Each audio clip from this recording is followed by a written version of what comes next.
আমার এখন আমার মনের ভিতরে এমন একটা অনুভূতি থাকতেছে, যদি আমার বাসা এই মগীয় অঞ্চল থেকে 7 কিলোমিটার দূরে না হতো, আমি এখনই এই যে সেচ, এখানে এখনই ঝাঁপ দিতাম।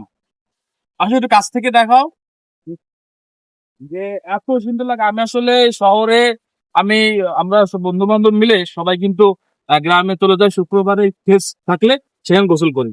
আসলে এই পানি দেখলেই মন শান্ত হয়ে যায়, সমস্ত গরম শেষ। কিন্তু দুঃখের বিষয়, এর ভিতর নেমে এখন আমরা কিছু করতে পারবো না। আর জায়গা নেই, আর চারিদিকে সবুজ আর সবুজ, একদম একদম মনটা ভরে যাচ্ছে। চারিদিকে সবুজ আর সবুজ,